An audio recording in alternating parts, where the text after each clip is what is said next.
La historia era demasiado bonita para pasarla por alto y efectivamente nos vino bombardeando en los medios de comunicación hace aproximadamente 3 semanas desde que grabo este vídeo.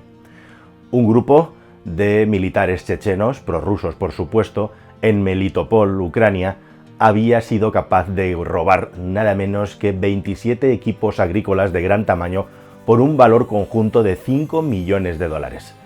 Y en una suerte de justicia romántica, los responsables del concesionario habían sido capaces de bloquear estos equipos e inutilizarlos vía telemática, simple y llanamente entrando por internet. ¿Y esto cómo es? Pues es muy sencillo, porque todos estos equipos agrícolas John Deere de última generación tienen un rastreador por GPS y unas cajas negras que permiten bloquearlos, desactivarlos a distancia. Y eso es exactamente lo que hicieron.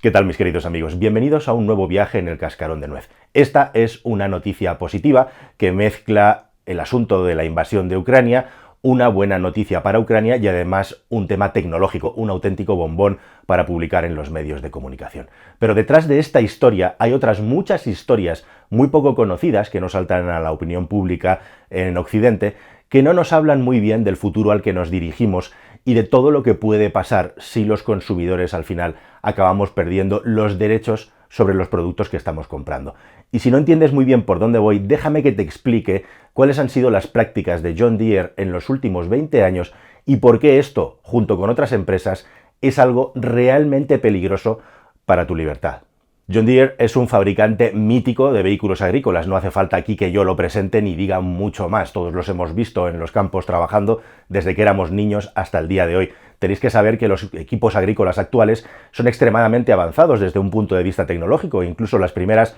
máquinas autónomas que hay funcionando en el mundo son estos grandes tractores o cosechadoras que con unos GPS de altísima precisión y los sensores necesarios son capaces de peinar los campos en los que trabajan sin intervención del agricultor que va subido ahí encima. Y hablando del agricultor que va subido ahí encima, a lo largo y ancho de toda la historia del mundo de la agricultura mecanizada, los agricultores siempre han sido muy independientes a la hora, podríamos decir, de tunear sus equipos, esto es, de crear nuevas herramientas, de crear nuevas soluciones técnicas. Algunos tenían incluso talleres en sus graneros para poder adaptar la maquinaria agrícola lo mejor posible a las características del trabajo que ellos realizaban. Y de hecho hay historias apasionantes de agricultores que fueron capaces de desarrollar cientos de patentes para mejorar estos equipos agrícolas. Y en los inicios, los fabricantes de equipos agrícolas, y específicamente John Deere, mandaban ingenieros a los campesinos, a los granjeros más brillantes en estas lides, en estas suertes de mejorar los equipos y de adaptarlos, puesto que eran unos auténticos maestros haciéndolo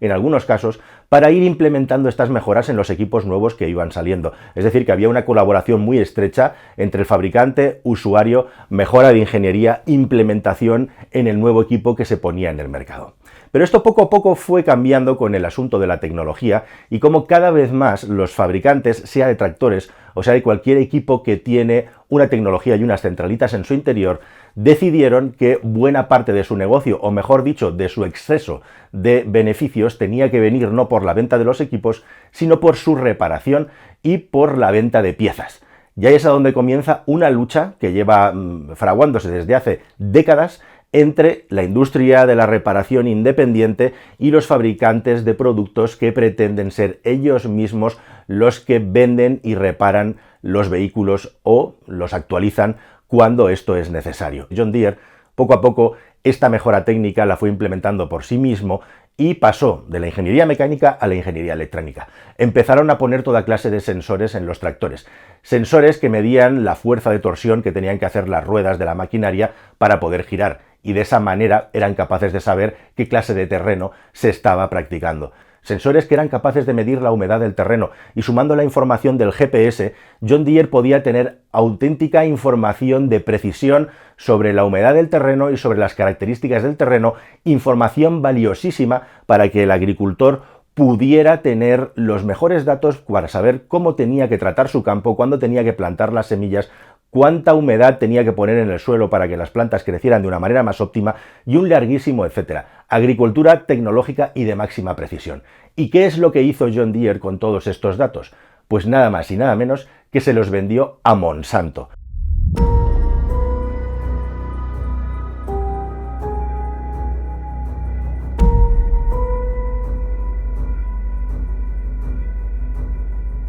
Monsanto, comprada posteriormente por Bayer, que tiene una división de productos agroquímicos y también de desarrollo de semillas, poseedora de docenas y docenas y docenas de patentes de semillas que los agricultores tienen que pagar para poder cultivar, de la misma manera que un tendero tiene que pagarle a la Sociedad General de Autores por tener una música sonando en su local. Pues a esa empresa se lo vendieron y esa empresa a su vez en algunos casos se lo vendía a los agricultores a través de una aplicación a la que le obligaban a estar suscrito para poder acceder a toda la información de su propio cultivo y de su propio campo, información que habían extraído de sus tractores. ¿Te suena todo esto? Sí, es exactamente lo mismo que hace Tesla con sus coches. En Tesla compras el sistema de conducción autónoma, pagas por él y desde el primer día, si firmas el consentimiento, estás trabajando para Tesla gratis, para que Tesla vaya mejorando los mapas, vaya midiendo todos los datos de tu conducción y con eso se supone mejorando su sistema que luego vende a otros usuarios mejorado con el trabajo que tú le has hecho gratis a Tesla. Trabajo del que tú también te beneficias, por supuesto, pero pagando y no cobrando por tus datos. Bueno, pues esto es exactamente lo que hizo John Deere, luego se les echaron encima y todo esto se retiró, pero esto de la venta a Monsanto y que ahora los agricultores sean capaces de acceder a los datos que ellos mismos generan, fue una guerra que se tuvo que lidiar para que esto fuera así. Pero si esta guerra te parece fuerte, la siguiente guerra que te voy a contar es todavía más alucinante. Como digo, hay todo un movimiento que se denomina derecho a reparar, que se va mucho más allá, tiene un ámbito de actuación mucho más amplio que el de los tractores y la maquinaria agrícola. En su día con Apple hubo una polémica muy grande porque a través del BIN, es decir, a través de la identificación de un vehículo o un producto, ciertas características de este producto pueden estar, como diríamos en España, capadas, se pueden bloquear a distancia si el usuario lo toca, lo manipula o lo cambia sin el consentimiento del fabricante. Y una de las empresas que ha sido más refractaria a todo esto ha sido precisamente John Deere, que comenzó a bloquear las centralitas de los tractores que vendía a los usuarios si estos se empeñaban en llevarlos a talleres alternativos a los talleres de John Deere o si intentaban arreglarlos y programarlos ellos mismos. Es decir, en definitiva, salvo que viniera un técnico de John Deere a manipular y codificar esa centralita o ese componente de tu vehículo, el vehículo podía ser manipulado y dejaba de trabajar. Y esto provocó una polémica tremenda en los Estados Unidos de América, pero esto no es una práctica que haya inventado John Deere. Lo están haciendo desde hace muchos años los fabricantes de automóviles que actualmente obligan a los talleres que no son los oficiales, los de la marca, a pasar por sus servidores en un sistema que se llama pass-through para poder codificar o cambiar cualquier tipo de centralita. Y esto es exactamente lo que empezó a hacer John Deere, salvo que, claro, en el mundo de la agricultura en masa, como es en Estados Unidos, provocó, lógicamente, en este colectivo de agricultores una gran polémica y una gran ofensa con ellos, hasta tal punto que el gran sumidero, el gran granero del mundo con Argentina, que es Ucrania, en lo que se refiere a la agricultura, no solamente lo es por la agricultura, sino que también lo es con el software pirata vinculado con la automoción. Y lo que empezaron a hacer los agricultores, empezar a comprar desarrollos de software pirata, que está desarrollado normalmente en la Europa del Este, pero especialmente y paradójicamente en Ucrania, para poder desbloquear estos tractores de John Deere. Pero este asunto del derecho a reparar acabó llegando a campañas de publicidad en la que directamente los fabricantes de automóviles le vendían a los usuarios finales que si alguien podía tener acceso a las centralitas y a la electrónica de su coche, directamente podía atacarte o podía asaltarte un depredador sexual. Eso lo hicieron incluso en sus anuncios de publicidad. Yo mismo estuve haciendo un seguimiento de todo este asunto. Vice también publicó un artículo sobre los tractores pirateados en Ucrania ante la imposibilidad de que se pudieran arreglar de una manera normal y tradicional. Esto, como digo, también está pasando ya en la industria del automóvil desde hace muchos años y hemos llegado a situaciones extremas como que en los Estados Unidos un respirador artificial que tiene una pantalla que se puede bloquear mediante identificación BIN, fue bloqueada en muchos casos cuando en los hospitales intentaban arreglarla ellos mismos para reducir la factura de la reparación. Y muchas personas en los Estados Unidos en los inicios de la pandemia han muerto por respiradores bloqueados que no fueron capaces de ser reparados a tiempo. Y es una de las situaciones en las que se puede demostrar cómo una empresa puede hacer rehén, puede secuestrar la libertad de un usuario después de haber comprado uno de estos productos. De hecho, John Deere en el año 2017 hizo una declaración legal en la que afirmaba que los vehículos y toda la propiedad intelectual de los vehículos que vendía eran de su propiedad, incluso después de haberle vendido un tractor de 6 cifras de coste a un agricultor que tiene una gran extensión en la que trabajar. Y aquí es a donde hemos llegado al cogollo del asunto, cómo la electrónica y la tecnología en el futuro puede hacer que tengamos que pagar peajes obligatorios, una especie de capitalismo de servidumbre o capitalismo de esclavitud, en la que nada es tuyo y no puedes controlar el producto que tienes si no pagas, porque los fabricantes se empeñan en hacer que ese producto siga siendo suyo y te siguen haciendo pasar por caja obligatoriamente para que tu producto pueda seguir funcionando. Y de hecho, en el asunto de los respiradores de Medtronic, resulta que un ex empleado polaco, siempre en la Europa del Este, fue capaz de recuperar códigos de reactivación que él tenía y los intentó y consiguió distribuir entre muchos hospitales para que pudieran arreglar estos equipos y pudieran seguir funcionando. Pero tenéis que saber que tanto en la Unión Europea como en los Estados Unidos hacer esto es completamente ilegal y te expones a penas económicas e incluso cárcel con unas condenas altísimas. Es lo que se llama la realización de un delito para un dispositivo de elusión,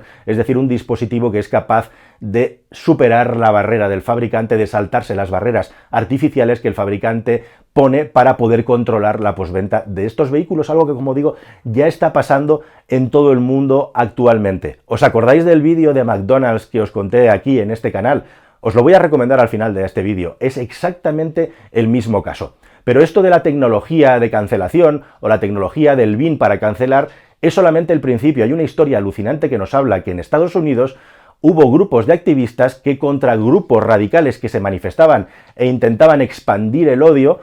utilizaron una técnica verdaderamente asombrosa, que es que simple y llanamente les seguían y les acompañaban poniendo música a todo volumen, música de grupos musicales conocidos que nada tienen que ver con esa ideología. Porque esta gente lo que hacía luego era subir los vídeos a plataformas de vídeo de streaming o plataformas de vídeo como desde la que te estoy hablando. Y los robots que buscan coincidencias y derechos de autor localizaban esas músicas muy famosas y conocidas e inmediatamente bloqueaban los vídeos. Esta práctica, que funcionaba muy bien, la acabó adoptando la policía y la policía seguía a estos grupos haciendo sonar música a todo volumen para que luego los vídeos, una vez subidos a la red, fueran automáticamente bloqueados. Si yo en este vídeo pusiera 3 solos segundos de una melodía súper importante después de haber estado hablando 14, 15 o 18 minutos, este vídeo sería directamente cancelado. ¿A ti te parece justo? Puede que la utilización de esta tecnología nos traiga cosas muy buenas, como por ejemplo lo que ha pasado en Ucrania, o por ejemplo el asunto de que te estoy hablando de estas manifestaciones que al final, ideología del odio, nadie acaba viendo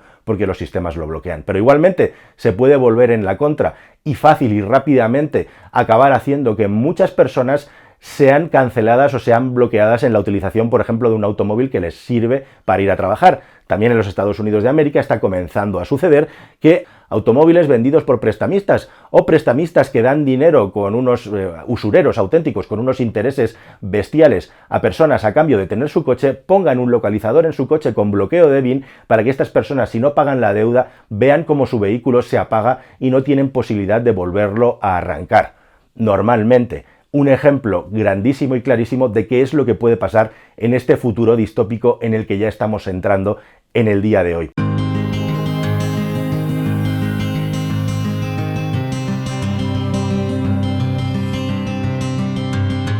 Y una última reflexión. Estos tractores y esta maquinaria agrícola que acabó en Chechenia, en manos de los chechenos, por cierto, que eran el enemigo número 1 de Putin, hasta que Putin compró sus voluntades y consiguió darle la vuelta al calcetín y ponerlos de su lado, probablemente acabarán siendo pirateados con tecnologías que se han desarrollado para saltar estos sistemas de bloqueo que tienen los fabricantes. Tecnología que en el caso de los tractores y maquinaria agrícola de John Deere, tecnología pirata, se ha desarrollado paradójicamente en Ucrania. O sea que es muy posible que estos vehículos bloqueados que ahora están en Chechenia, que se bloquearon mediante el sistema BIN, al final vuelvan a funcionar con un software pirata desarrollado, sí, por los ucranianos.